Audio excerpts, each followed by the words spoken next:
It all starts with a vision, the foresight to see the possibilities ahead, and the brilliant ingenuity to bring it to life, and the skill to make the impossible possible.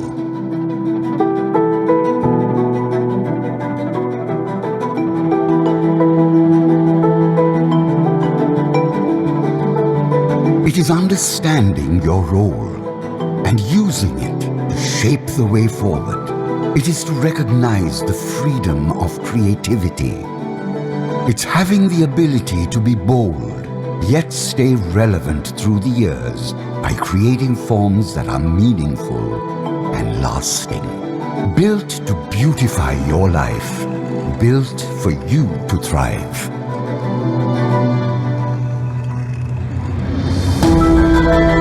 It is this spirit of perfection and wanting better that fuels our purpose at Nations Trust Bank. A philosophy that drives us to be more than a bank and recognize our ability to shape life's present and future by building relationships that endure. Shaped the right way, shaped for better. Nations Trust Bank. Trust in better. Welcome. You are here for a fantastic evening. So let me very quickly give the introduction. 6 years ago at a conference, I met this very wonderful scientist, a very charismatic person, Dr. Boel Smuts, who is the director of the Landmark Predator Foundation in South Africa. And 4 months ago, they kindly hosted me. I was invited to spend some time there at their foundation, being introduced to their fascinating world of science and conservation. And that's where I met Dr. Jeannine.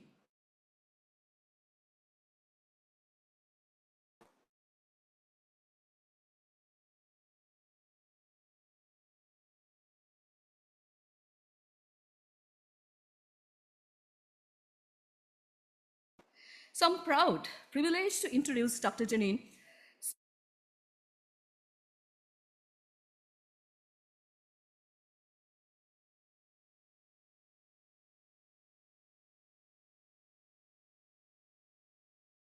Stephanie McManus, a distinguished conservation biologist who's in Africa. As acting director of the Landmark Foundation's Leopard and Predator Conservation Project,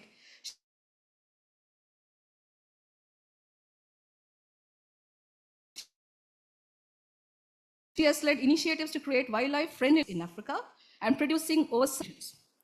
Her role as a research affiliate at the University of Western Cape involves supervising students and developing innovative ecology and conservation biology projects. Her leadership in projects like Shepherding Back Biodiversity showcases her ability to integrate ecological health with agriculture practices, promoting coexistence between human and wildlife, something that we are trying really hard to do. We believe her extensive experience and passion for conservation will significantly raise awareness and promote the conservation of Sri Lankan leopards. Her visit could catalyze new conservation initiatives and collaborations, drawing global attention to this species, magnificent species. Trust me, I've seen what they do. Now it's your chance. Enjoy.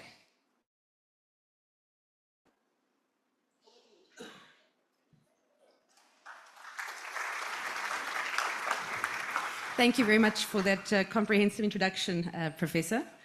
It's been a real privilege to be here. It's day 4 in Sri Lanka. I haven't visited this beautiful country before, and I'm nothing short of absolutely blown away.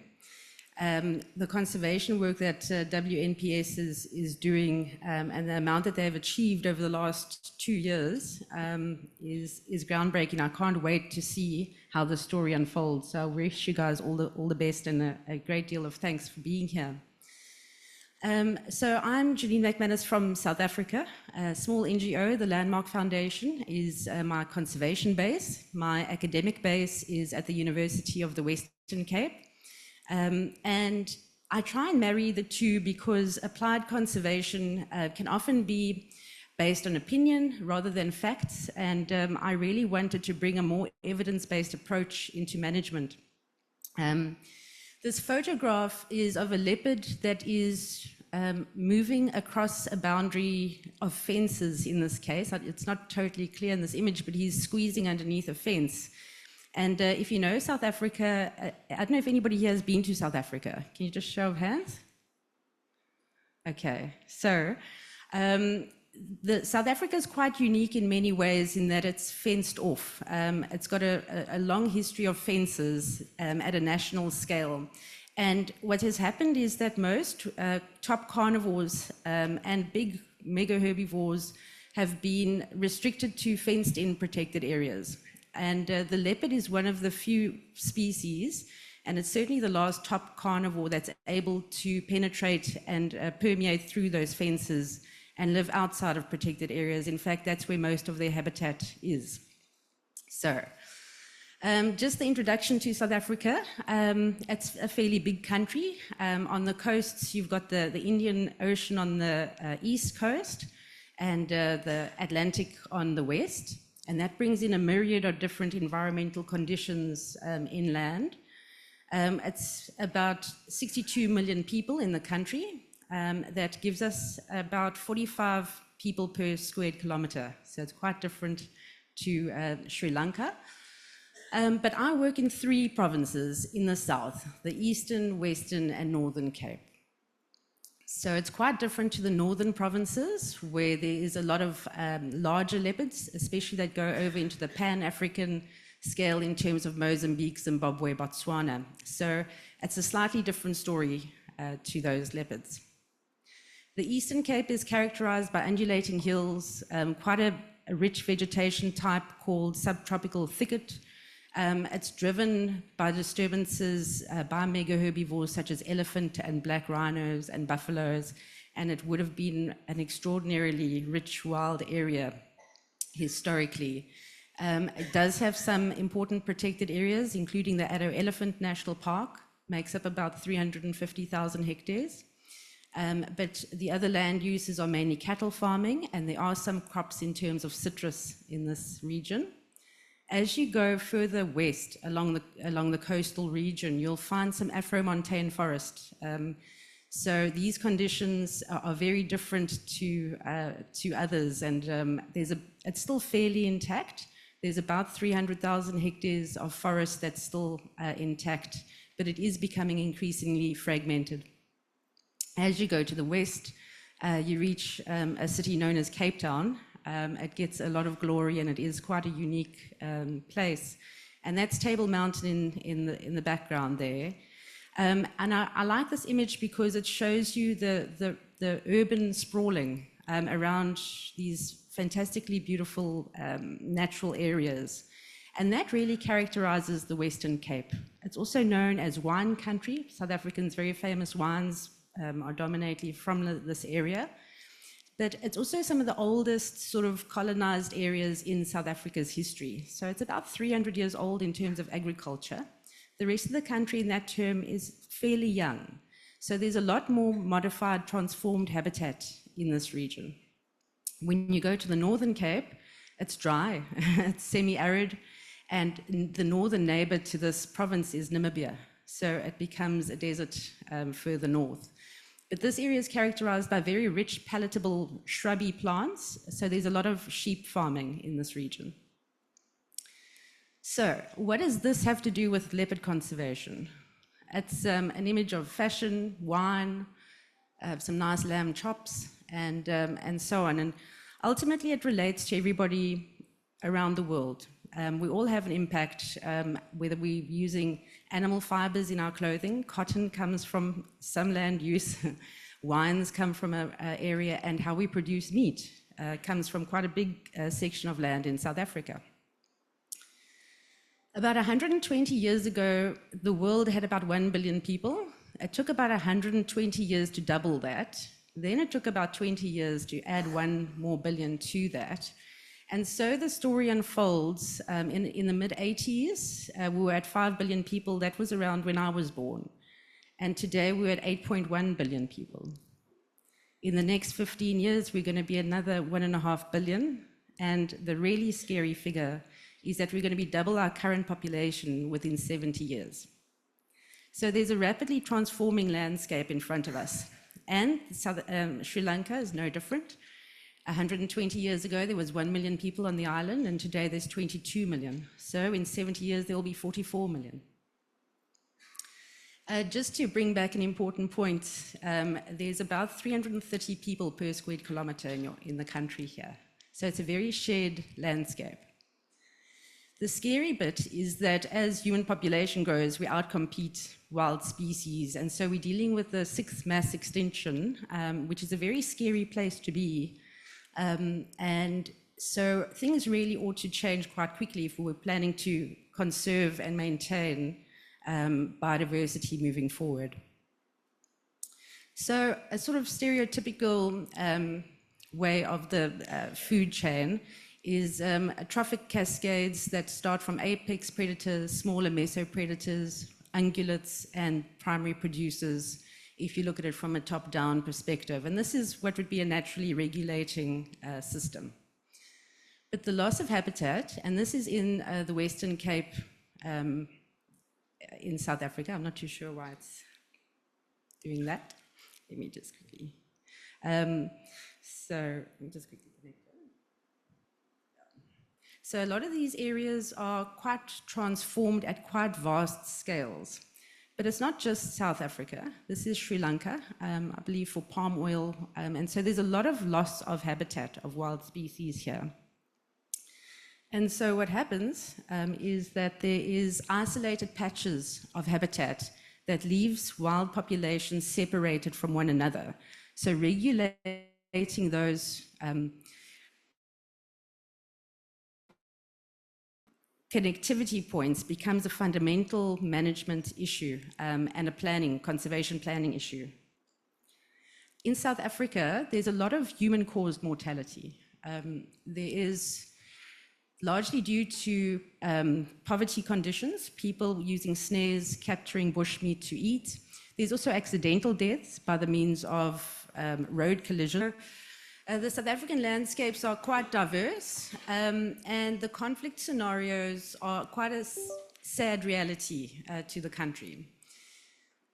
They derive for different reasons. Firstly, there's the poverty-stricken conditions where snaring becomes problematic for people that are trying to feed themselves. Then you've also got the production sector, which is using a lot of large-scale lethal predator controls to avoid damage to the livestock. And then you've also got a hunting industry that promotes the economic value of these animals for trade. And above that, you've also got accidental road deaths as the roads become busier. So what's happened in our region is that you've lost all of the top predators, save for the leopard, and it's become a human-dominated landscape where livestock has largely replaced wild ungulates, and the production systems also changed from the ground up. I did just want to warn, there is some sensitive footage coming ahead because of the rescues that we do. But one of the main questions, and I'm sure the audience here is quite well versed in why leopards are used as a poster boy for biodiversity. It's the last free-roaming top carnivore in a lot of its range. It exists mainly outside of protected areas, and they play a very important ecological role, being the last top carnivore. They regulate prey species and distribution. And without the presence of predation, there's generally lower levels of biodiversity. Some fun facts, Sri Lanka versus South Africa. You guys have an endemic leopard, the cotia, which gets up to about 101 kilograms, I've heard, which is an extraordinary amount of cat.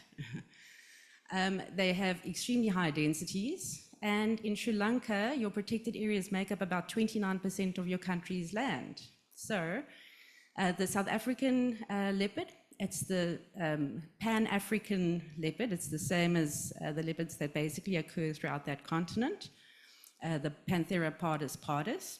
They range in body size. On the south where I work, the females can be as little as 21 kilograms, and the males can vary a lot, up to about 60 kilograms, but on average around 40 for the males, Whereas if you go to Kruger and the savannas, the leopards can get large, up to about 98 kilograms. So they're not a subspecies, they've just adapted to the various prey and environmental conditions. As you saw, the landscape differs so much from one side of the country to the next. So they occur in quite low densities, and our protected areas only make up about 9% of the country's land use. Why the leopard?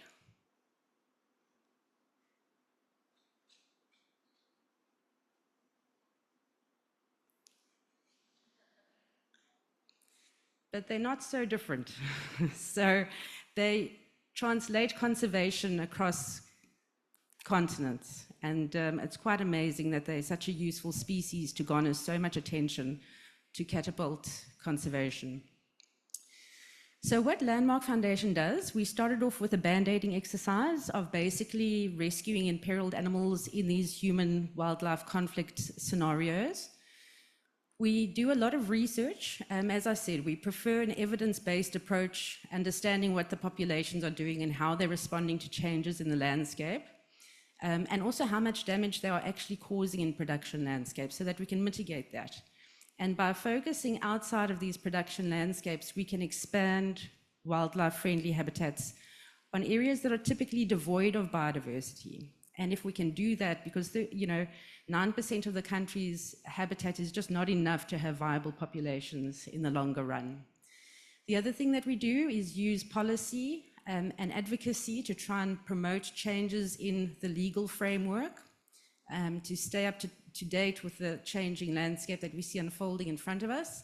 And of course, payment for ecosystem services, a value-added product, so that when you go to Cargill's, is it called? Your local shop, you can select the producer's product that supports biodiversity and find out more about the products that you can buy over the counter and encourage change at the till, take the producers to task. So just breaking down those points, going back to successful rescues, this is a gin trap. It's a very prominent method on production landscapes in South Africa. It's aimed to kill jackal and caracal predominantly, but it kills everything as well. And it's an old tool called a gin trap, where its name actually comes from the word engine. That's how old it is. It's been banned across the world. It's still legal in South Africa and America. So I don't know if you ever see things in America where they're trappers and things like that. These are called bear traps. And they're really horrible devices. And the next image is going to be a bit graphic, but I just want to show you some of the rescues that we deal with.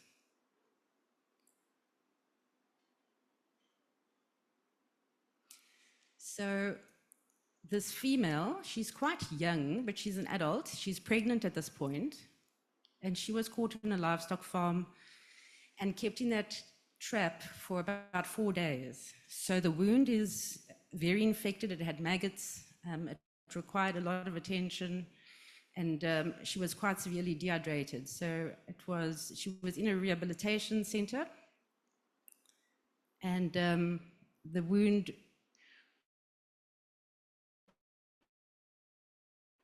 So yeah, she was treated, she lost.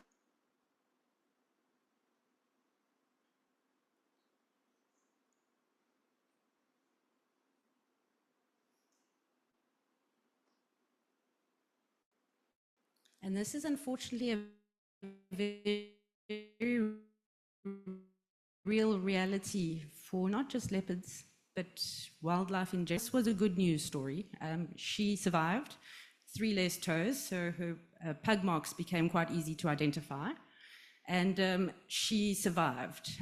We aren't sure if she aborted the cubs or not, but she survived.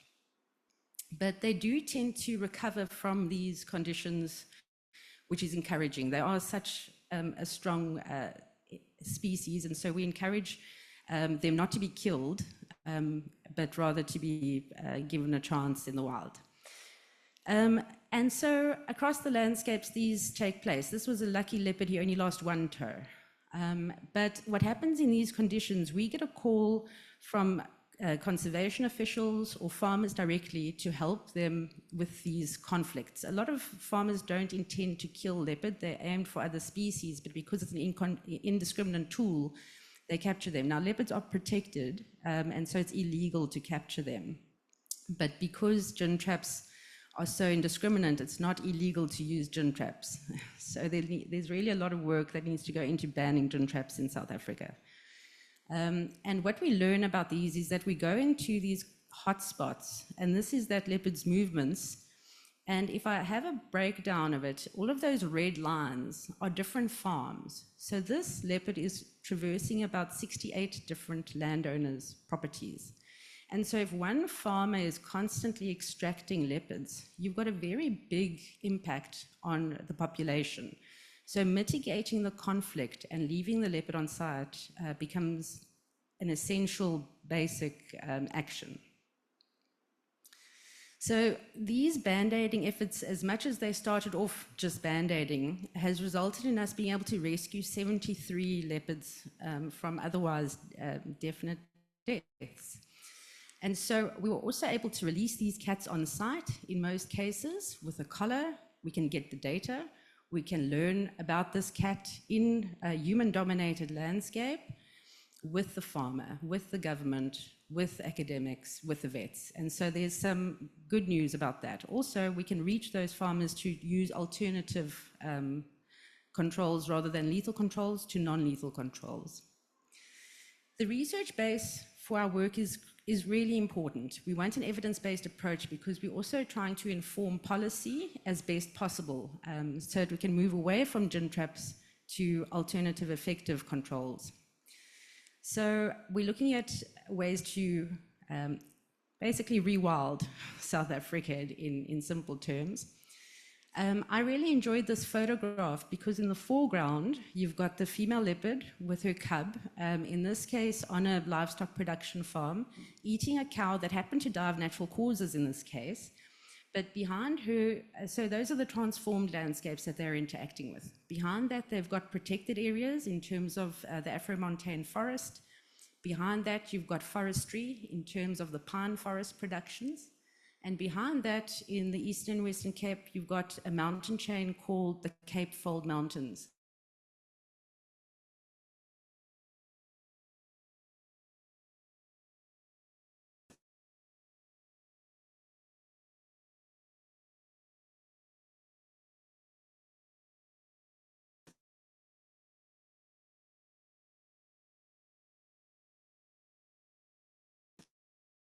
Now that's really been a saving grace to leopard activity because it's just quite an inhospitable have grown. Initially we just, what are their resources? And what is their genetic makeup? Are they one continuous population or are they separated by some means on the landscape? And is that a concern? So we had an enormous amount of questions to answer and these questions still unfold. So we have rescued the 73 leopards, but we never collared all of them. We collared 53 leopards, which helped us to obtain really detailed movement data, GPS data from these really shy, secretive animals. Is just how secretive and shy and silent and invisible they are, despite living alongside people in many ways. So with this data comes a lot of responsibility. It can also, be used on the flip side. But for research, it's been a remarkable journey learning about these individuals. Just to talk about the capturing and immobilization techniques. This happens to be a cage where that yellow arrow is we were trying to get an idea on the size of this leopard who was in a cage in those shrubs. Now, we didn't set this cage. This was one of the rescue operations in essence. It was a response to guys on the farm that wanted to catch porcupines to eat, but they caught leopard. So I'm sure they got a bit of a fright. And so correctly called us and we were able to get the vet in who used the dart gun to immobilize the cat. We were then able to bring him out to an area that we could work on. Excellent condition male. And so during these captures, we can take DNA, we can take the morphological measurements and tag it. Now, the collars that we use that's animals got a collar on. What's nice is that they've become quite camouflaged, so it's not a jarring view in an aesthetic point. It also doesn't affect them negatively. And so the protocols on collaring have improved so much that it's a lot safer now, and it's a good tool to use. Furthermore, these are drop-off collars, so you don't need, the animal won't have it on its neck forever. It's a period of time, and then we can obtain the data remotely. And then we let the animal go. The drugs have a reversal that acts quite quickly, and so once the vet puts the reversal in, the cat wakes up. He's a bit groggy, but can move off fairly quickly.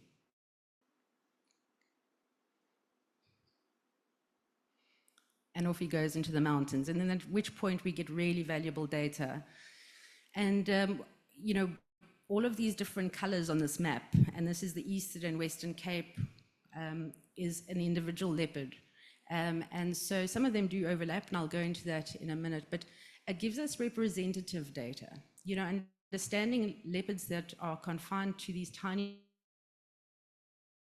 protected areas is helpful, but it doesn't give us the true picture of what the population is doing, which is often outside in a human-dominated landscape, outside of protected areas. Just to zoom into two cats that occur, that we call it in the forest. The green dots here is all one cat, it's all a female here. And if you have a closer look there, you can see that she's avoiding the transformed landscapes. She's preferring area where there's a lot of forest canopy cover still. And the male, close to Neisner, is doing exactly the same. They're not utilizing that transformed landscape. This is 5 leopards overlapping one another. And the center area there is actually there's not a leopard missing in the middle. It's actually just that it's a highly transformed area with a high livestock density, lots of sheep farming in that region.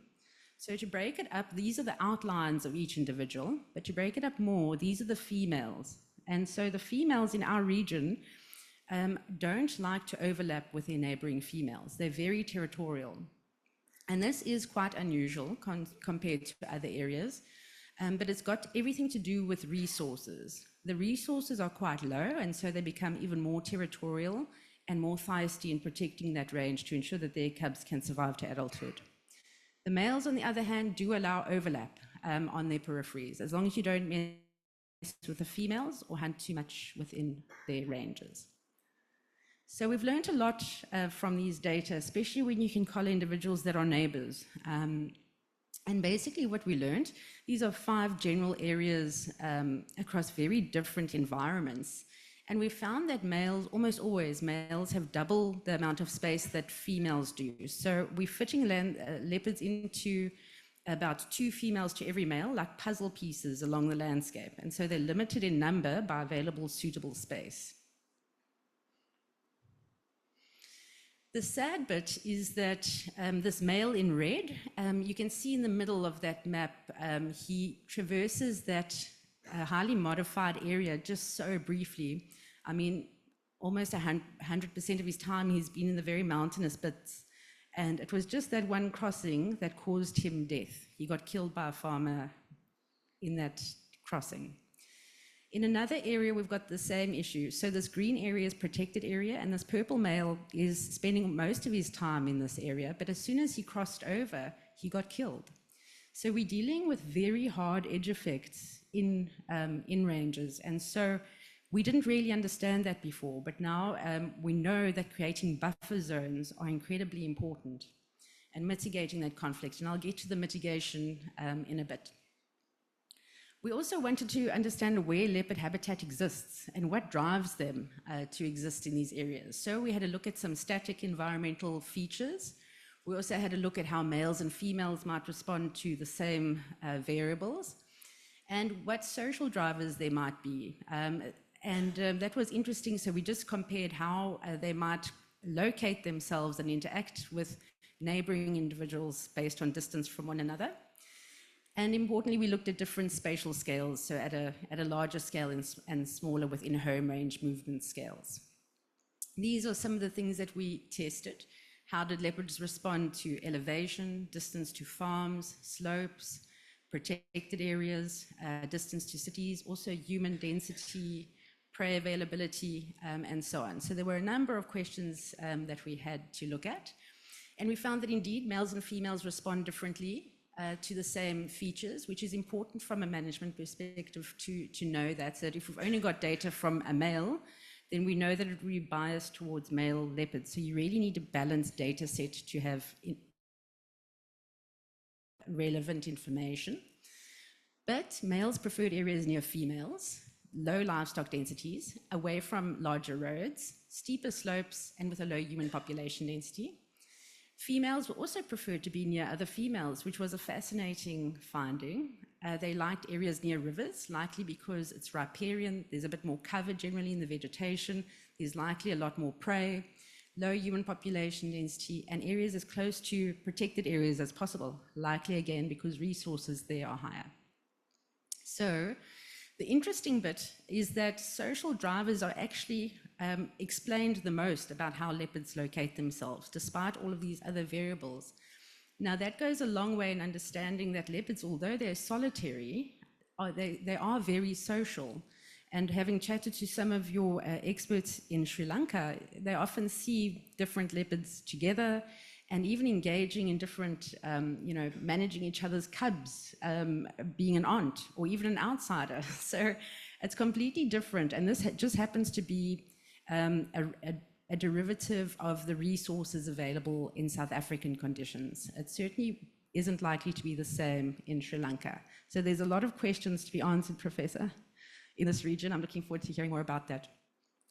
So at the end of the day, we were able to predict where the habitat is distributed, which was quite fun. So I did using this data from the Eastern, Western, Northern Cape, I actually sort of pinpointed over the whole of South Africa, and this was the outcome. And it was interesting because in the northern bits around Kruger, there are higher densities of leopards and there's a lot of really good prey and so on. And that area heats up like it's very good for leopards. But coming back to the Eastern and Western Cape, we were able then to get a really good idea on how leopard habitat might be distributed in the region. So then the next question we had is, considering we now know more or less how much available suitable space they have, how many exist in this region? And camera traps are such a valuable tool to use because obviously you can't collar every leopard in a region. So camera traps are a fantastic way to do that.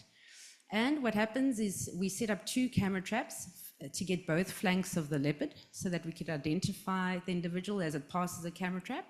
And it takes one photograph and a 10-second video, and you can start counting the individuals based on their unique fur patterns. The gridding of the cameras, sorry, it's a little bit tricky to see here, but the little dots along that parcel of land there is the distribution of camera traps, which is also an important consideration to get an accurate count on how many leopards there might be. So our rule of thumb is that we don't place cameras further than about 4 kilometers in distance apart, so we don't miss any individuals between the camera traps. And so from there, we were able to get an estimate of how many leopards occurred in the Eastern Cape and in the Western Cape. And in the Eastern Cape, we're looking at about 450 territorial adults. In the Western Cape, around 550.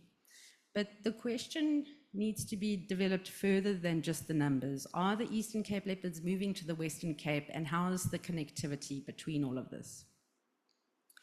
The other beneficial thing about the camera traps is that it captures everything. So we can start having a look at how the prey availability within these areas is present for leopards. And we were also able to test, are leopards really an indicator species for mammalian biodiversity?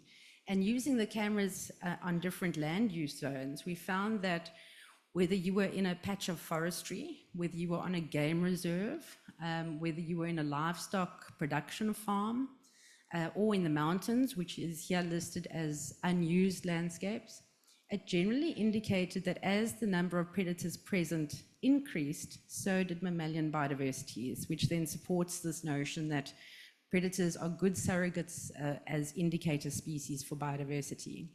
Interestingly there, if you have a look at the livestock on the top right, there was a very strong indication that the more predators present indicated strong biodiversity. So, are leopards connecting to one another or not? That's really the crux of the question, because if they're isolated, it doesn't matter how many leopards you have, you've got big problems. So we had a look at where we know that there's leopard populations, and we know more or less how many leopards exist within these patches. And we used the path of least resistance based on how leopards interact with their landscape to get from point A to point B. And we found that this network, the black connecting links there indicate the strongest points of connection, the easiest flow, and the greys suggest that those would then become the next likeliest base point of transfer. But so it's very helpful. So now we know that in the east, there needs a lot of attention of why that is not connecting well, what's causing that big hole in the middle there, and how is this population doing in the south? Are they using those, slightly tougher corridors to get to one another? I know that this is a busy slide, but it's the same map in the background, the Eastern Cape and Western Cape. Those grey patches are the different nodes or protected areas, and the different colours are the different genetic samples that we collected from this landscape. Using the nuclear DNA, we were able to find that there's substructuring taking place.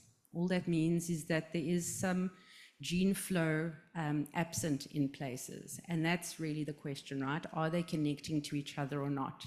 Now, the pink and the blue populations showed a good or a moderate mix of gene flow, which makes sense with our previous prediction on the connectivity. But the yellow population down in the southwest is quite isolated both to the blue and to the pink. They had very low connectivity and some more inbreeding, signs of inbreeding. So we know that that needs a lot of attention. So how do we get these populations to reach one another? You work on these production landscapes, mitigate the conflict which occurs there, and try and promote these things. So there is a very real reality for farmers that suffer livestock losses. It's an economic threat. And so mitigating that becomes an important aspect, because if you speak to farmers, they say this is why they kill leopards. So the most commonly used tool is gin traps, and that there are a huge amount of these rather barbaric tools across production landscapes in South Africa. And they kill everything, including the target species. And this is a serval, which I believe is quite similar to your fishing cat, which in the Western Cape was considered locally extinct. The first one reported was caught in a gin trap. So it's really quite sad. This is one of the leopards that was collared that ended up being shot, and we found the collar that was buried in a hole. So are lethal controls actually effective at reducing livestock losses? Because that's what farmers are saying is driving their behavior. If you speak to farmers, they'll say that livestock losses is higher now than it's ever been before. So that means that this lethal control method, which is being employed at an extensive measure, at an intensive measure, is not adequately addressing their problems. So we need to find alternatives that are effective. So we tested barriers. In this case, that sheep on top there has a neck collar. It's an epoxy wire mesh. So if the cat does bite, it'll be hard to close its jaw. And the other thing that it might mitigate is if killing more than one animal at a time, because there is a rare event that can happen where they can do what's called surplus killing. So then you get about 8 or 10 sheep that's just bitten, because it's easy, I guess, and then they'll just use the one. So obviously that'll enrage farmers, and understandably it can cause a lot more economic damage. So those collars are quite effective at doing that. Then you get guarding animals. We use guarding dogs in this case, and alpacas, which is a South American species. You can also, they make really good fleece, and they live for about 20 years. So it's a low-cost tool that can sort of pay itself off over time, and they're quite aggressive in nature. I mean, they live with mountain lions in their original ranges, so they're generally more aggressive, and they bond with the sheep really well, and so we tested how effective this was. Human herders is probably the most effective thing to do, because leopards generally stay away from people, and a lot of livestock loss is caused by diseases. So when you're there and monitoring your livestock, a human will know you've got to treat this sick animal. So there's a couple of benefits to human herders. So we tested these on 11 different commercial farms, which made up about 16,000 head of sheep small stock, because they're very vulnerable to leopards, being the smaller size. And when the farmers were using lethal controls, they were losing about 12% of their flock to predation. When they switched to one of these different tools, that loss went down to 3.2%. So it's a highly effective tool. So you've got better farming practices that's now not working against nature, it's just shifting the paradigm to working with protecting the assets on your farm. That's your business, which is your livestock. The blue line at the graph there, so the numbers 1 to 11 at the bottom indicate the different farms. And the blue line indicates how many losses they had during lethal control year. And then the red line is the first year that non-lethal controls were introduced on that same farm, and the second year of non-lethal controls on that same farm. And the reason that's important is because it indicates that these non-lethal controls are effective for at least 2 years. It would be interesting to go back and revisit this to see how long because the other theory is that these animals will adapt to the deterrent when they didn't for at least 2 years. So it's an effective tool, it's far more cost effective, and you can move away from quite expensive lethal controls to just managing livestock. So another method to try and mitigate conflict is compensation by means of financial compensation in a direct way, and an indirect way is payment for ecosystem services, which I'll get to. But the direct way with us and the farmer, initially the farmer will say, no, I don't want the leopard, please move it. And we'll say, okay, wait, we'll give you 10,000 Rand, which is equivalent to about 5 sheep. And we'll say, let's call it quits with this leopard at a clean slate. Let's release it on site where it's caught with a satellite collar. And if it causes damage to your livestock, we'll compensate you the market-related value for that livestock. But it needs to be verified. So you need to tell us where that occurred and take some photographs. And then it's quite easy to look at how the leopards might be causing that damage based on their GPS movements. So it's been a very effective tool. It's resulted in us not needing to translocate animals, but to actually understand how they're interacting in these landscapes without that other additional change. And this is an example. This is an example of a female that's caused livestock damage, and you can see the movement type with that collar movement. So she's making almost a star figure, but going back to eat at this livestock, the sheep that she's killed. So it's quite easy then to compensate this farmer in this instance.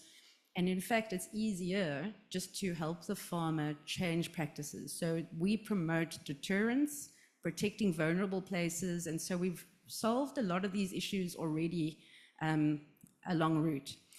So again, it goes back to this question, and it relates to everybody sitting in this room, how responsible production and, in fact, responsible shopping, I guess, has on the environment. These are 2 farmers that historically used to kill about 5 leopards a year between the 2 of them.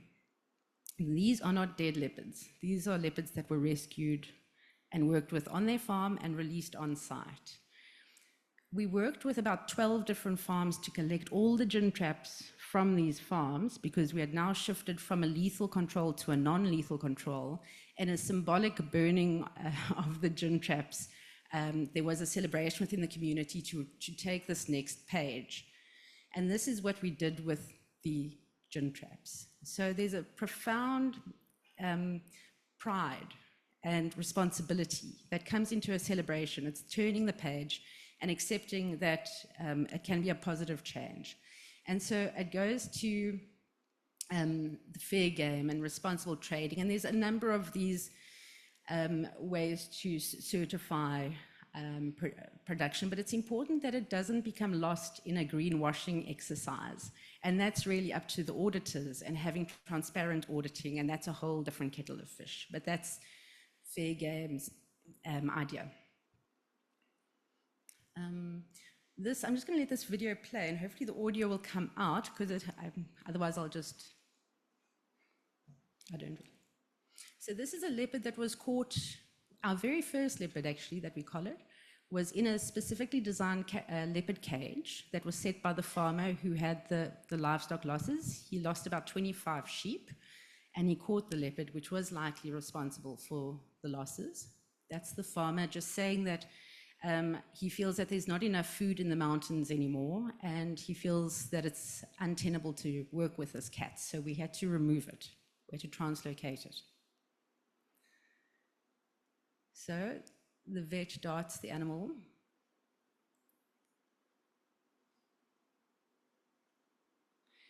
And he was in excellent condition.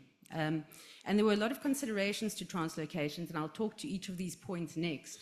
But this is the process. So we were able to collar the cat, get DNA sampling, take morphological data, and move the cat. This cat got moved about 80 kilometers direct line from where it was captured to the northern parts of the Greater Addo Elephant National Park, where we knew that there was an absence of leopard and that there was suitable habitat, good prey, and very low conflict. And so we were encouraged, and we could finally monitor him to see how he would respond to this change.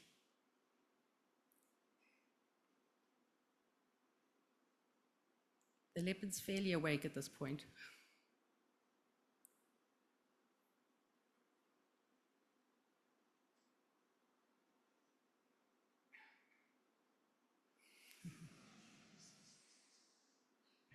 He wasn't pleased.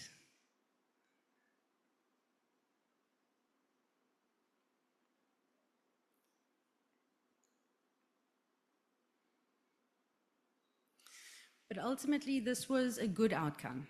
We didn't lose the cat. We could finally start understanding this rather difficult tool of translocations in as controlled a possible environment. And the reason that's important is because there's translocations taking place whether we like it or not.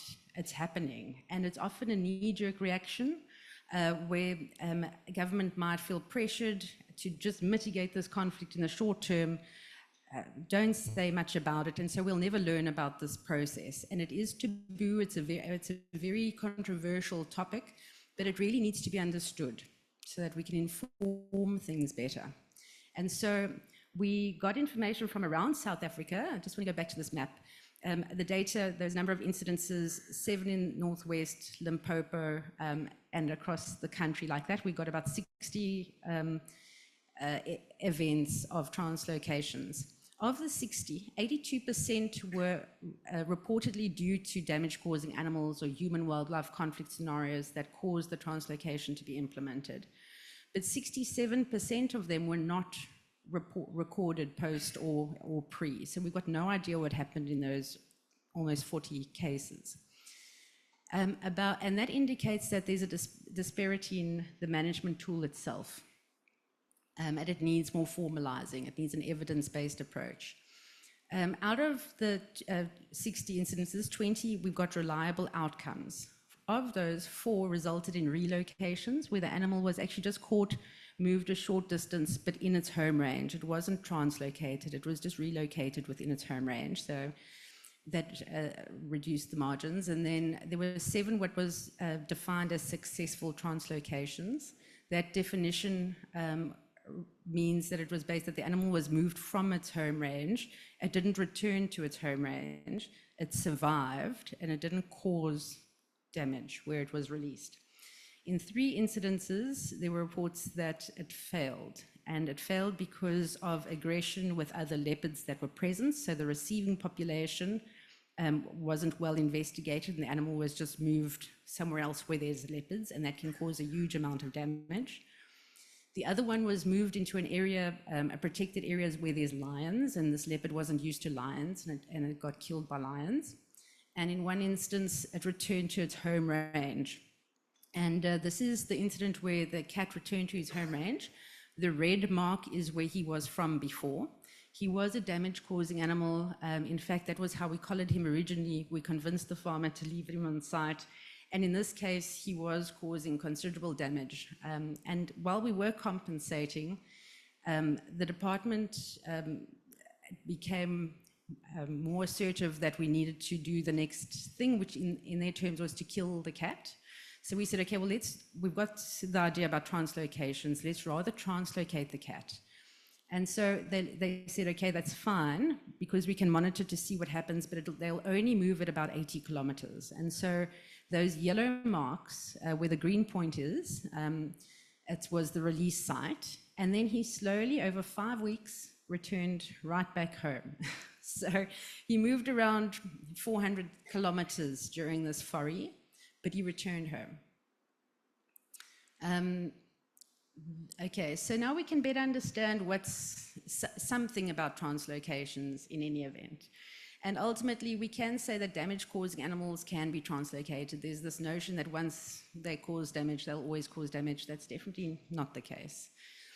The important bit is more about the release site assessment, the distance moved, and the post-translocation management, monitoring. Now, it can be harmful to populations to translocate, and it should never be the main action. It should be the very last resort after everything's been exhausted. But it really shouldn't come down to killing the cat.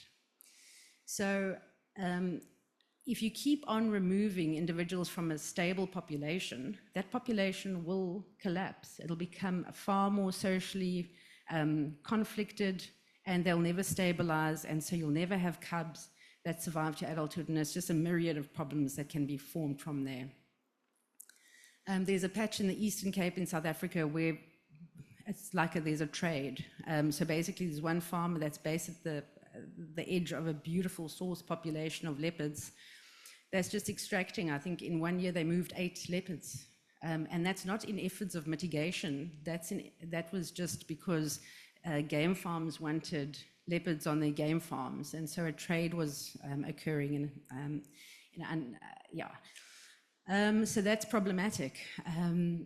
But the release site needs to be understood. We need to know if there are existing leopard populations there, and if they are, you need to exclude that as a release site. So you eventually do some research into finding sites that are suitable to host leopards. It's got high prey availability, suitable habitat, low risk of conflict, and those areas should be selected as a rewilding program. And in those conditions, it can be very effective, especially in the South African context, because we've got places that are devoid of leopards that can actually host leopards. So how do you get to a world of coexistence? And this is a framework that's useful in every context. Basically, it's considering what is driving the land use and actions, conservation actions in its own right.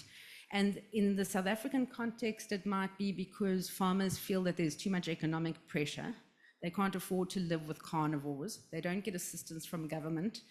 And there's climate change conditions. It's becoming harder and harder to farm. And so you're gripping onto a tangible method of trying to control the problem by tangibly taking out leopards and caracal and jackal from the system. So how do you get that to the next level, which is actually where you want to be? You want to have a wildlife-friendly condition. You still want production to thrive. But you want to work with nature rather than against it. So some of these pathways to reaching these things, if you speak to farmers, and that's what the study was about, they wanted direct action in how to protect their livestock from carnivores. Check, we've done that, right? Habitat expansion initiatives. Check, we've done that, because now we can reduce conflict on production landscapes that has leopard habitat and not have so much conflict. Education and capacity is a driver. So sharing and knowledge bases, trying out new tools, including things like the compensation scheme in our case was fundamental to reach to success. But it was actually just a stepping stone. So there's lots of lessons learned here: research and understanding, evidence-based approach. And another important thing is a legal framework. You need law enforcement to be serious about when transgressions take place, to actually have some teeth to take that to the uncomfortable places in order to change production practices to achieve the goal. And then there's market-related mechanisms, and that comes back down to allowing everybody sitting in this room to contribute to conservation by making smart decisions at the till. Just going back to South Africa, this was a recent study that we did, and Cape Town is sort of at that horn at the bottom western corner there. And north of Cape Town, about 200 kilometers, is an area called the Piketberg. That's where that is. And it's surrounded by an ocean of highly transformed landscapes. And there's a couple of other little islands, but generally it is highly transformed. And a closer look to this little island, so I just wanted to point out that there is connectivity, little land bridges at places that are quite narrow to the north that then can link up to a source leopard population on the Cape Fold Mountains. So we know that there's leopards in the eastern edges there, but that island was devoid of leopards for at least 100 years. We know that they were exterminated. There weren't reports of leopard for about 100 years.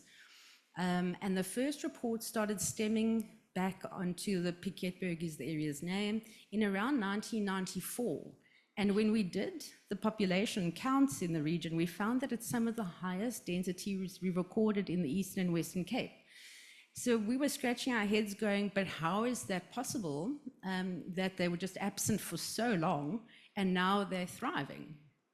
And so we investigated that, and there were some changes over that time period, one of which was livestock farming generally became very limited, and that area is patchy. There's lots of flower productions in terms of protea plants that are often exported, and that's basically fynbos production and a natural vegetation production. There's some vineyards and crops, and there is some livestock. But I just want to go back to this slide. So this is a state-actioned hunt that took place between 1950 to the 1990s, and ultimately over 100,000 creatures were removed from the landscape. So it's an intensive extermination program. And the reason these numbers are quite accurate is because it was a bounty. So you had to take the tail or the ear or whatever in, and you would get money for it. This is the culture in the production landscapes that urgently needs to change and is changing. But the point is, leopard isn't on that list for that region. So we do know that leopards were definitely absent. And so the fact that they can return is really good news. Basically, the state-actioned hunts stopped. They were made illegal and abolished by 1992. And very quickly, wildlife regenerated and came back. And that's the really good news. And that's the exciting bit about it, is that given a little leg up, nature wants to survive and thrive. And so if we can change our actions and production methods, we can solve some major conservation challenges. Other methods that Landmark Foundation uses is the age-old environmental education, of course crucial, reaching kids to adults and everything in between. And this is just one of the small groups, and it's a pity the audio can't work here, I don't think. But that's a Landmark ambassador, and she's explaining to these ladies who are praying over the trees that they've planted, talking about the longevity that it'll have for them and future generations, and it's a symbol, and so there's a lot of ground movements in that, and so it's from small parties to very big parties in different ages. Then of course there's information on what works, because if farmers are feeling frustrated about what can they implement, is it difficult, it's got to be an accessible point. The transition can't be made difficult. So these access points are key. So by means of manuals and freely available learning programs and so on. Information sharing. We've also got rewilding teams. So areas like those corridors, for example, that are so urgently needed, you might need to create physical corridors now, and doing that is important. Promoting and upskilling herders in rural areas gives them a sense of opportunity that wasn't there before. And in these places, they then become more dignified, and they've got, the purpose, and they become ecologically literate. They become vets. They can identify herd health issues. And it's an extraordinary propulsion in many ways, especially in rural areas where there's very few opportunities. And at the end of the day, you can rewild these once devoid areas. Finally, looking at advocacy. This is such an important thing. And I was thinking about, is it effective? Not yet, not totally. There's a lot of work to be done with it. But it's largely because it isn't utilized well. It isn't often employed because it's a difficult, compromising journey. And so it's like running, I guess. If you don't use your muscles, you'll sort of remain difficult to run. But the more you run, the stronger the muscles get and the more effective it will become. So we're encouraged. We do a lot of advocacy work. This was a farmer that set up a cage, knew that the leopard was in the cage, and left it to die there. So that has got profound responsibility issues and social issues, and that needed a lot of attention. So you need a permit. He didn't have a permit for the cage, and so it's also got animal welfare issues. And one of the farm workers reported this to the police clandestinely because he would have lost his job. The police reported it to us clandestinely because the policemen didn't actually know how to deal with this scenario. So it's an area that really needs a lot of work and needs to be promoted more. And I think in America, there's now a conservation group that is 100% lawyers that advocate the legal processes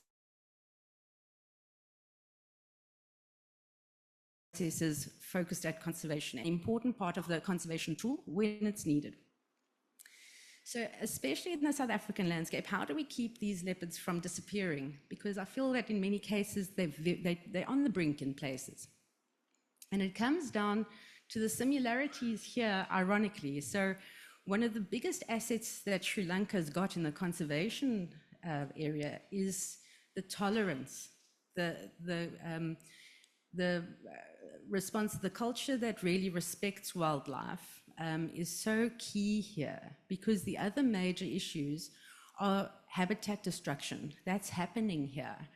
Connecting habitats, one's got to start planning ahead, especially considering the population that's going to be double in the next 70 years on an island.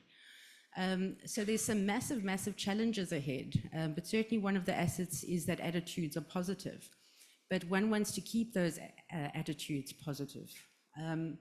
Of course, bolstering the genetic vigor, the fight for legal protection. And I think one of the other things is collaborations, sharing of information, also not being afraid of making mistakes. Landmark did not have a clear path when it started band-aiding leopards.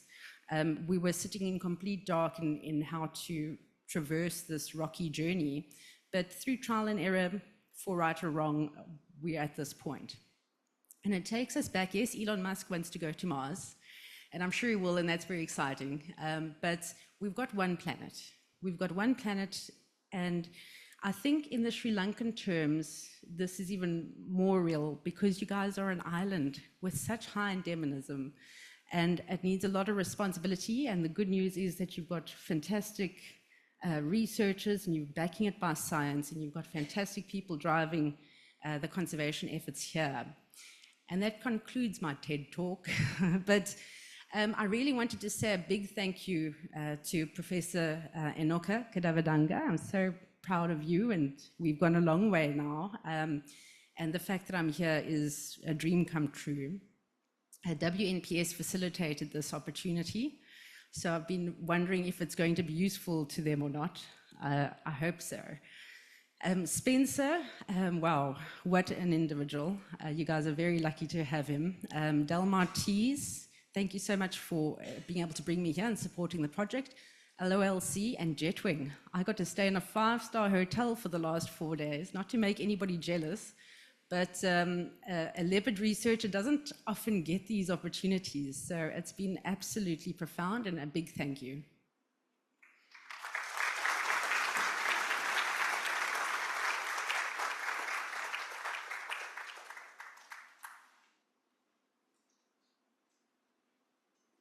Question for about 5 questions, time for about 5 questions. Can I?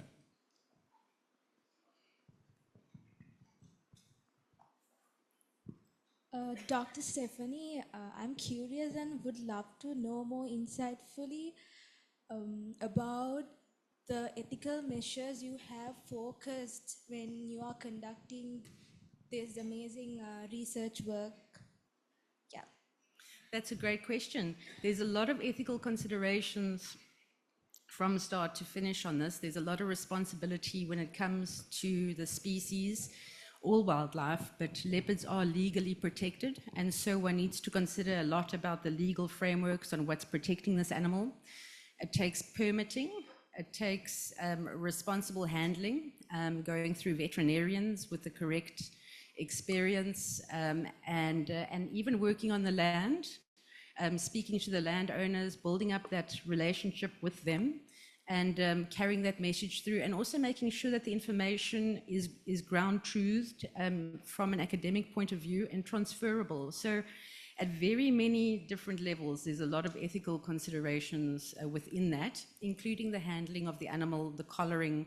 There's always a worry that something bad will happen during collaring. Fortunately, we've had only 2 incidences where the cat has lost its life due to the collaring process.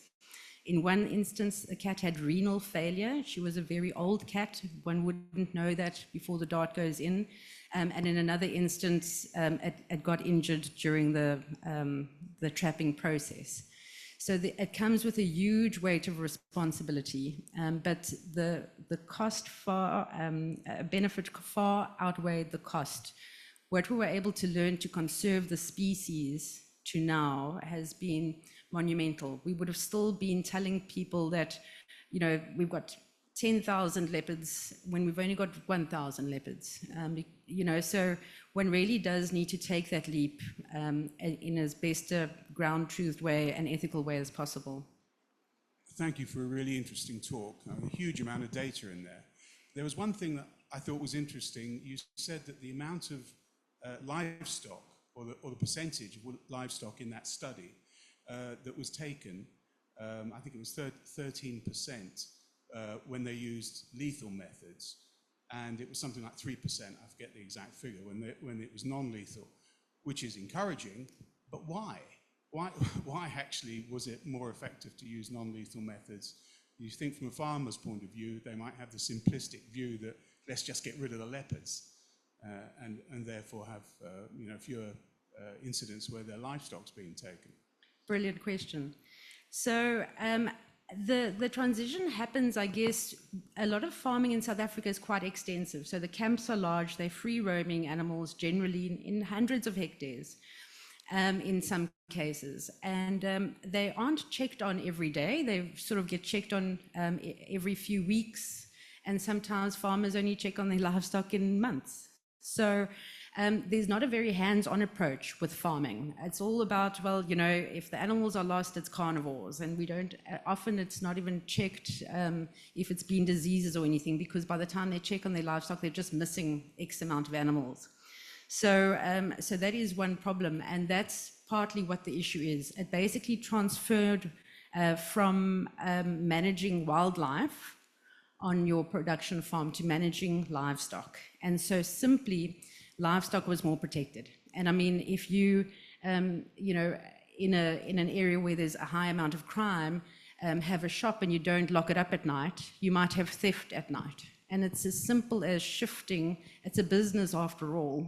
Managing your asset, protecting your asset was basically, so I hope that answers your question, but basically livestock management became, the implementation changed, that they actually started to manage their livestock.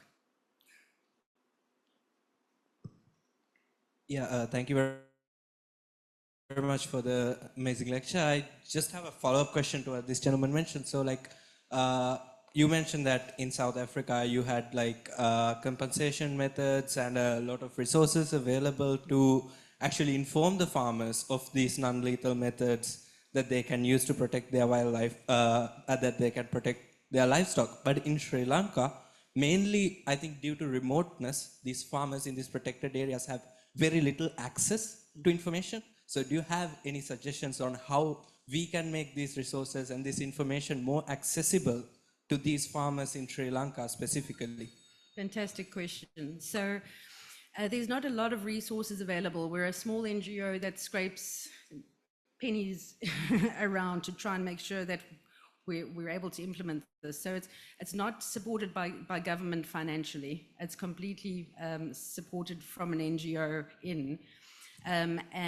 So there's not a huge amount of resources available. And how to transfer that to on the ground issues is firstly creating a network base. And that's what WNPS has done so well.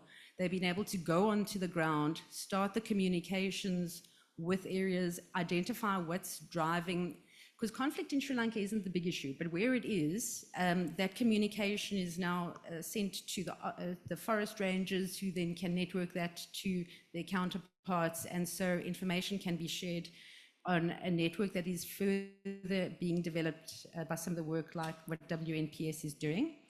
And then resource-wise, it becomes complicated. Ours is fairly simple compared to Sri Lanka because we've got a handful.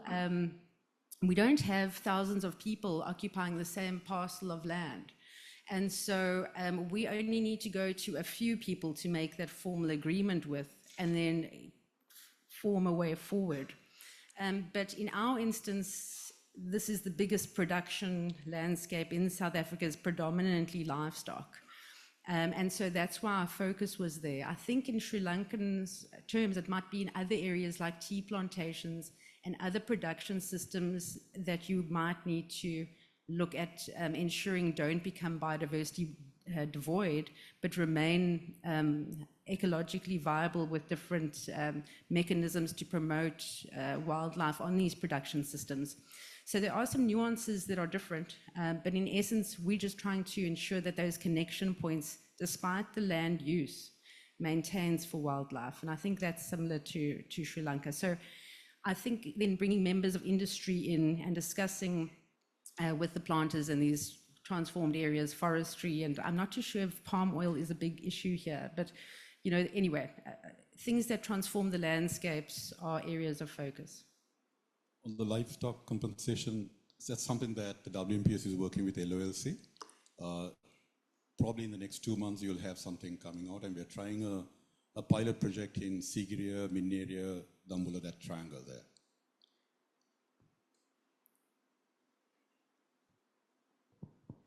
Since you don't have any more questions, we can wrap now. Oh, sorry, just maybe the last question.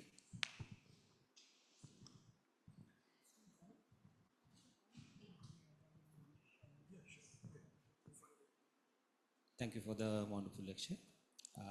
Earlier you mentioned something like 250,000 camera trap images. I would like to know, like, over what period of time have you collected the images, and roughly how many cameras you all used? Also, if possible, the percentage of cameras used inside farms or private properties as against the free land. Thanks. Okay, great. Yes, so we've undertaken about 14 large-scale camera trap surveys, and by design, you can. We've got about 200 camera traps in circulation, but they've got a life of about 5 to 6 years, so you constantly sort of need to replace them. We use a sort of middle grade camera called Piketberg, which has been the most reliable in our conditions. The battery life is quite good, and the quality of images is great, but the trigger speed is the most important thing to consider, I found. So some camera traps only have a trigger speed of about 1 second, which for a moving animal, especially in low light, can become blurry. And so you can't identify that individual leopard by the fur patterns anymore. So considering those things become important for a research project. The cameras that we use have a quarter-second trigger speed, and so that's been really positive. The battery life and so on, they vary in price. Ours cost around $200 per camera, but it comes with a lot more. I mean, you need to get the battery pack. We use a 6-volt battery that's got the little plug, so it can last for quite a long period of time, and you can recharge those batteries. So there's lots of ways to try and refine that group. But going back to the duration, we started camera trapping with film cameras when I was a lot younger. When did digital come in? I mean, but when I started with my master's was around 2009, and that was with film camera traps.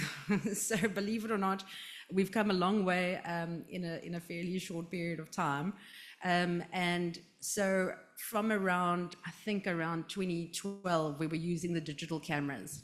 And that's partly where the images are stemming from. One question.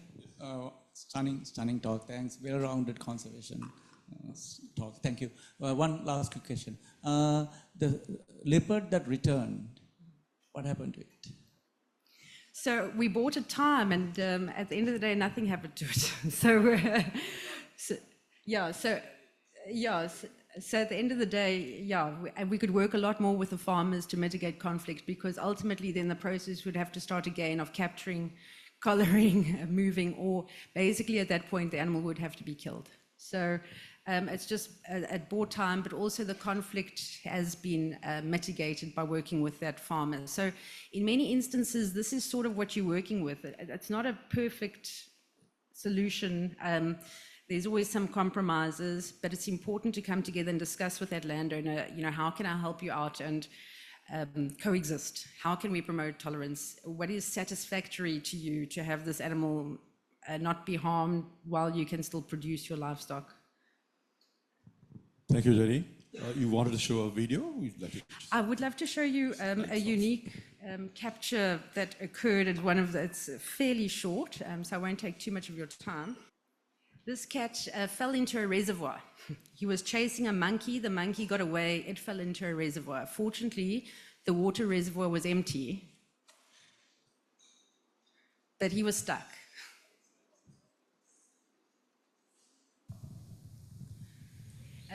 Somebody was walking past this reservoir and heard growling.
So at that point, the cat's semi-sleeping, and they were just trying to poke it with a stick before they jumped into the reservoir with it to make sure he was somewhat immobilized.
Don't tell me you've never felt like that in your life.